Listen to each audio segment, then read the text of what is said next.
O MEC falou sobre inteligência artificial na escola. E agora, professor? Bom, a inteligência artificial ela já entrou na escola. Talvez ela não tenha entrado por uma reunião pedagógica, por uma formação oficial ou por decisão da Secretaria de Ensino.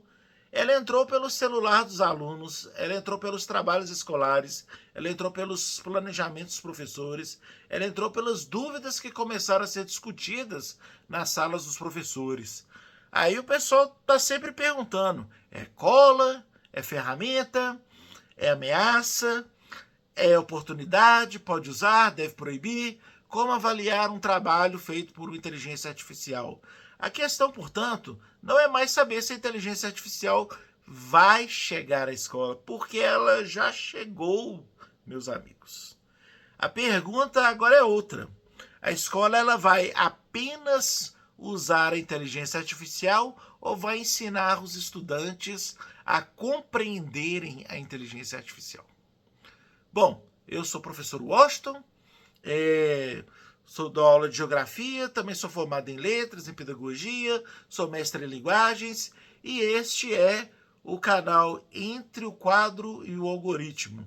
Um canal para a gente pensar em educação, linguagem, inteligência artificial sem pânico, sem modismo e sem abrir mão do pensamento crítico.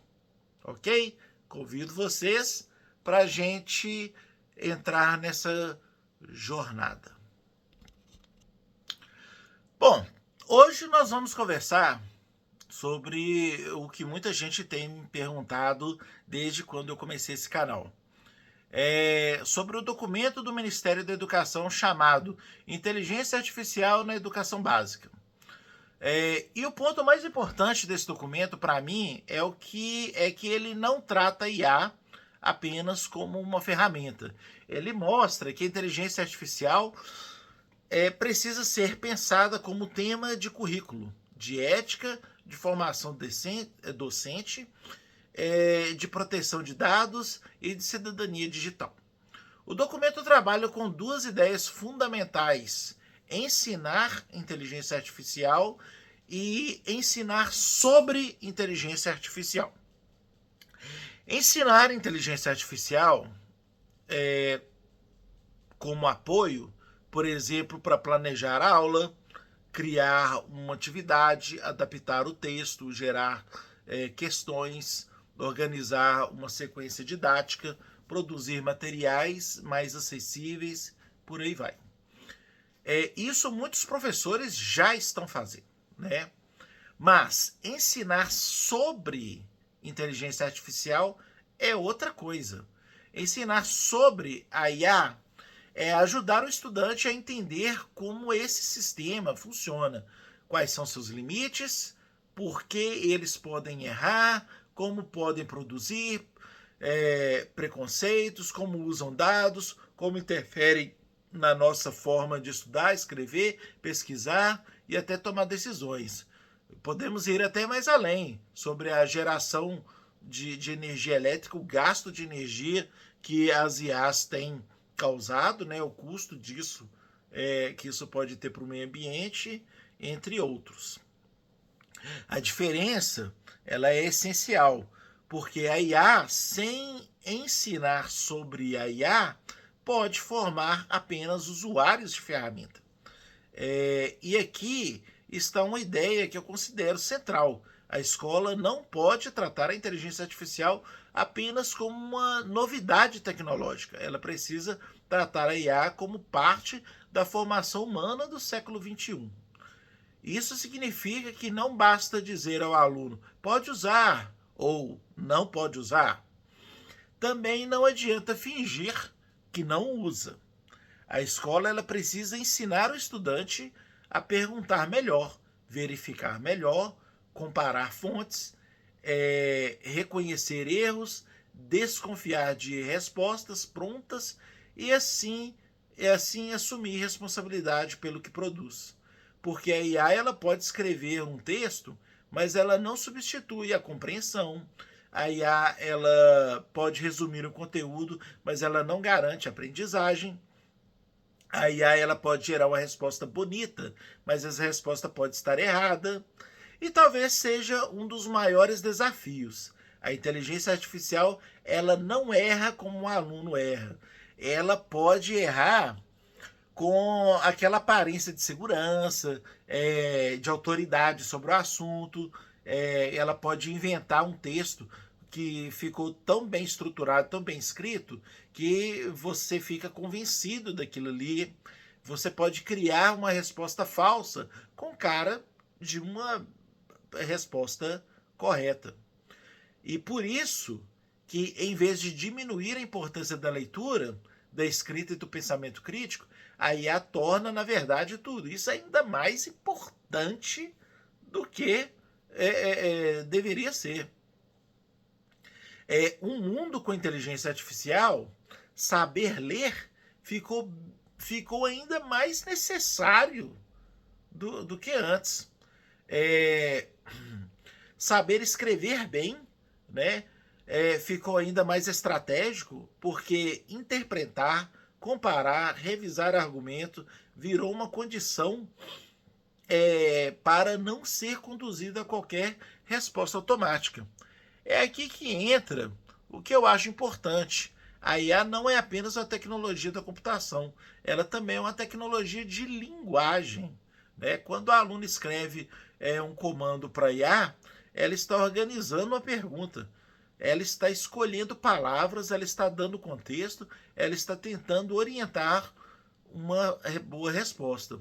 Ou seja, né, professores de língua portuguesa, de geografia, de história, de filosofia, de sociologia, artes, ciências, matemática, estão todos dentro desse debate. A inteligência artificial ela é interdisciplinar, porque o mundo que ela transforma também é interdisciplinar. Mas exige um outro ponto que muitas vezes fica escondido quando falamos da inteligência artificial. Ela parece invisível, leve, quase mágica.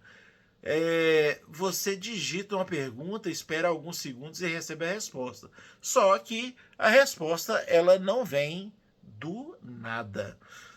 Para uma inteligência artificial funcionar, existem servidores, data centers, cabos, máquinas, sistemas de resfriamento, consumo de energia, uso de água, produção de semicondutores, mineração de recursos naturais e muito trabalho humano por trás disso aí.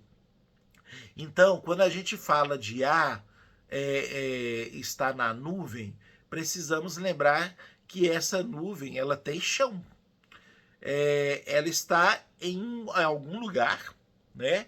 Ela ocupa um espaço, ela consome energia, ela pode usar água para resfriar equipamentos, ela depende de minerais, chips, infraestrutura e grandes empresas para que ela funcione. Esse é um exemplo de muito bom para levar para a sala de aula. Né? A gente já pode trabalhar essas temáticas todas em salas de aulas já imediatamente. Quando o aluno usa IA para gerar um texto, uma imagem ou um resumo, ele pode ter a impressão de que aquilo não tem custo algum, mas tem sim. Existe um custo ambiental, econômico e social que está embutido ali. Não é para demonizar a tecnologia, não é para dizer que ninguém pode usar, mas é para entender que a tecnologia ela não é mágica. A tecnologia ela é produção. É toda produção, e toda produção, melhor dizendo, envolve recursos, escolhas, interesses e impactos. Esse ponto conversa muito com geografia, né, que é bem o lado da minha matéria. Quando falamos de ar, também estamos falando de território, de energia, de água, mineração, indústria, trabalho, desigualdade e poder, né? Que não podia ficar de fora. Quem produz essas tecnologias, quem lucra com elas, quem tem acesso, quem fica de fora, quem fornece dados, quem paga o custo ambiental, quais países concentram os data centers, quais populações sentem mais os impactos da mineração e do consumo de energia, percebe uma discussão sobre inteligência artificial vai muito além do qual o aplicativo deve se usar. E por isso que o documento do MEC é importante. Ele mostra que a IA precisa entrar na escola com intencionalidade pedagógica e não como um modismo. O documento também reconhece que a IA pode trazer oportunidades. Ela pode ajudar professores a criarem materiais, planejar aulas, adaptar atividades, organizarem conteúdos e pensarem de forma mais acessível no quesito aprendizagem. Mas também existem riscos. Riscos de dependência tecnológica, risco de exposição de dados de aluno, risco de vigilância, risco de respostas falsas, risco de reprodução de preconceitos, riscos de transformar a educação em um consumo de plataformas. Bom, aqui precisamos ser muito claros, né? Não existe tecnologia neutra. Toda tecnologia carrega escolhas, toda plataforma tem interesses e toda tecnologia organiza algum tipo de relação entre pessoas, dados, empresas e instituições. Por isso que o debate sobre inteligência artificial não pode ser apenas técnico. Ele precisa ser pedagógico, ético e político. E nesse ponto o professor continua sendo o ponto central. A IA ela pode sugerir atividades, mas quem conhece a turma é o professor, que pode gerar plano de aula, mas quem sabe se aquele plano faz sentido é o professor. A IA pode adaptar textos, mas quem entende o nível real dos estudantes ainda é o professor. Pode organizar informações, mas quem constrói vínculo, escuta e mediação é o professor. A inteligência artificial ela pode apoiar a escola, mas não pode pensar a escola no lugar de quem vive a escola. Aqui está uma crítica importante. Não adianta cobrar que o professor use IA e se ele não tem essa formação, tempo, infraestrutura, internet e equipamento de apoio. A IA ela não deve virar uma cobrança jogada no colo do professor. Se ela vai entrar na educação, ela precisa entrar com a formação docente, valorização profissional e condições reais de trabalho. Caso contrário, o discurso de inovação vira apenas uma pressão sobre quem já está sobrecarregado, que no caso somos quem? Os professores. No fim das contas, o documento do MEC não diz que a IA vai salvar a educação. Ainda bem. Né? Também não diz que a IA deve ser simplesmente proibida. E que propõe, na verdade, um caminho mais difícil e mais necessário.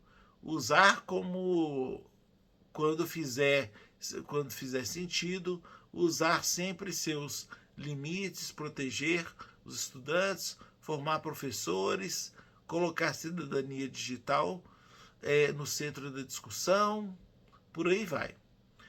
Porque a escola ainda usa inteligência artificial para se tornar dependente das plataformas. Bom, a escola que ensina sobre inteligência artificial ela pode formar pessoas capazes de compreender, questionar e ensinar essas coisas, essas tecnologias e responsabilidades. Bom, na verdade, a inteligência artificial ela já entrou na escola, né? A gente sabe muito bem disso aí. E cabe a nós decidir se ela vai entrar na moda com medo, como produto de mercado ou como oportunidade de uma formação crítica. Eu fico com a última opção, né? Pois pensamento crítico eu acho que é o futuro dessa discussão, sem dúvidas, né? Porque a tecnologia ela pode mudar os instrumentos, né? Mas a educação continua sendo uma tarefa profundamente humana. Se esse tema faz sentido para você, inscreve-se aí no canal, né? Compartilhe esse vídeo com outros professores. Deixe aqui nos comentários a sua escola, que inteligência artificial que você já está usando, debatendo ou discutindo, ou ainda mesmo que ela ainda apareça como um medo local dos diretores, dos professores, ou como uma curiosidade e um improviso. Eu sou o Washington Eloy e a gente continua pensando na educação do futuro, mas também sem entregar o futuro no piloto automático. Grande abraço a todos, inscrevam-se e compartilhem. Tchau.